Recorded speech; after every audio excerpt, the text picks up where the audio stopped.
Dewey and privilege. As a teacher in a public high school, I'm confronted with the following situations. Black Lives Matter. Should we close the borders or should we let everybody in? And religious fanaticism and terrorism. In this paper I ask, what would Dewey do? First, we begin by examining Dewey's views about the reciprocal relationship between society and education. Dewey saw changes in education necessitated by changes in society, such as the Industrial Revolution. As Dewey says, our social life has undergone a thorough radical change. If our education is to have any meaning for life, it must pass through an equally complete transformation. Conversely, Dewey saw education as an agent of social change, as a purifying agent responsible for filtering out impurities and blemishes in the fabric of society. Education is also a tool for providing social uplift to students. As an agent of social change, education serves to prepare students to participate in a democracy. In school, students receive vital opportunities to express social justice, compassion, imagination, and integrity. Dewey believed these ideals were learned and rehearsed in the course of social interactions in the classroom, as opposed to needing to be taught as a separate, formalized course in civics.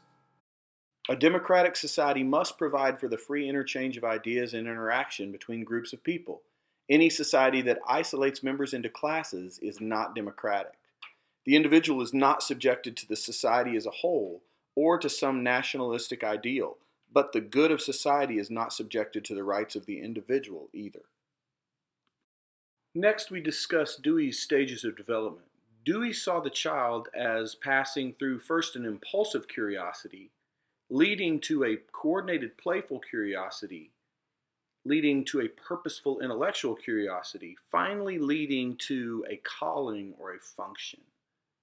Dewey also saw society as developing through stages, progressing from savagery to barbarism to finally civilization. He also saw the education of the child following these same processes. So how did Dewey deal with social issues of his day? Specifically, how did he deal with race? And how did he deal with issues of feminism? We're going to look at some examples from his life and contrast them to his writings. As his views on democracy suggest, Dewey believed that a society which makes provision for participation in its good of all its members on equal terms is democratic. So it should not be surprising that Dewey played an important role in the formation of the National Association for the Advancement of Colored People, as well as in the American Civil Liberties Union. He was also one of the voices leading the charge to prevent the execution of African-American sharecropper Odell Waller, a fight he eventually lost. Waller was convicted of killing a white landowner in a dispute. Waller claimed self-defense and was tried in front of a jury consisting of white men due to the justice system in Virginia relying on the poll tax. If you could not pay the poll tax, you were not allowed to serve as a juror. Dewey and several others argued that Waller's conviction was unconstitutional based on the fact that the poll tax prevented Waller from being tried in front of a jury of his peers.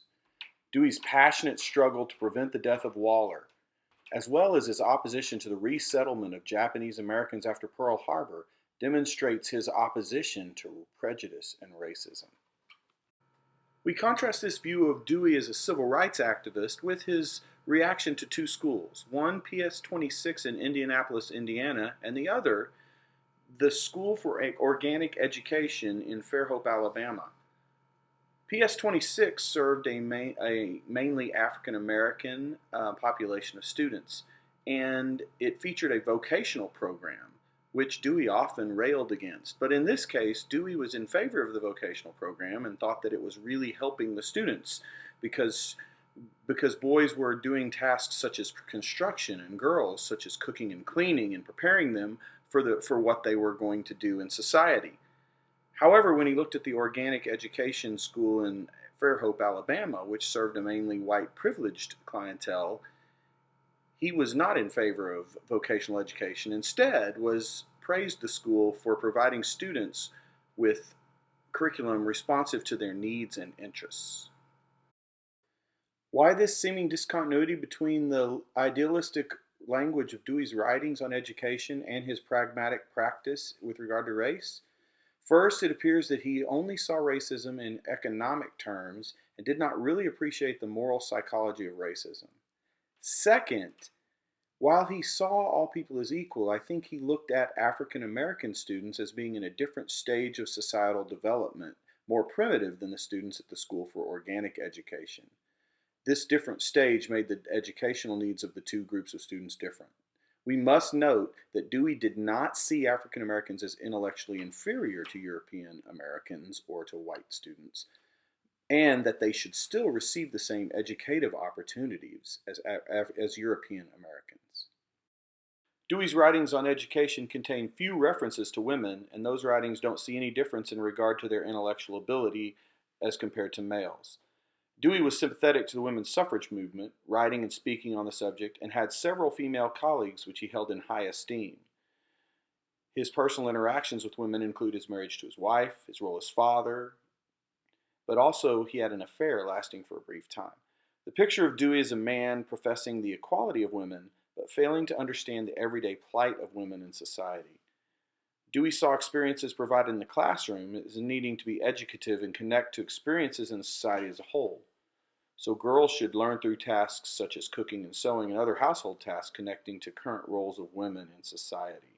Once again, there seems to be a disconnect between the idealized writings of Dewey and the way in which they work out in the real world. So why the seeming contradiction in the two previous examples? In both cases, Dewey assumes intellectual equality of all these groups, but he allows practices that seem to undermine this assumption. In both these cases, there seems to be a failure by Dewey to see himself as part of the privileged class, or a failure to see the issues as moral in nature. In cases of race, Dewey sees racism as an economic issue as opposed to seeing difficulties associated with white people recognizing their privileged position. Acknowledging this position of privilege would mean acknowledging the inherent inequity in the society as well as admitting that the position of the privileged class may not be the result of merit. In regards to gender, Dewey does not see himself as working within a patriarchal society and enjoying the privileges afforded him as a member of the privileged male class. We see these same contradictions today. In No Child Behind legislation, we see an ideal to be praised: a quality education to every child, regardless of the location or racial makeup of the school. What actually happens, though, is we siphon off the top performing students as well as the most qualified teachers, leaving behind an even worse academic environment. This failure, much like the shortcomings of Dewey, result from an incorrect view of the problem. NCLB seeks to address shortcomings of the educational system using a free market approach.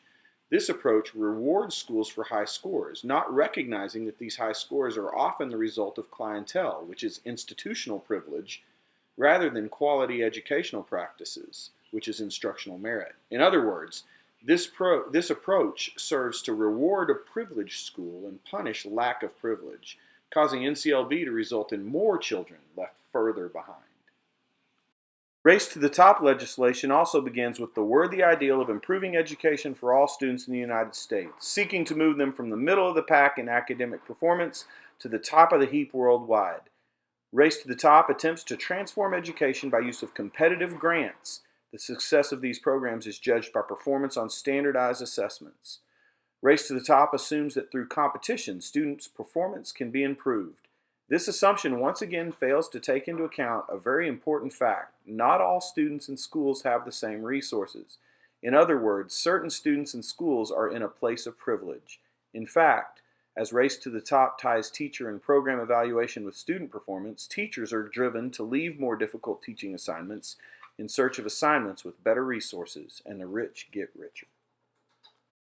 To address the racial difficulties that find our way into our educational system today, we must address our privilege. The best way to address privilege is through communication, and communication leads back to Dewey's principal ideas of democracy within the classroom.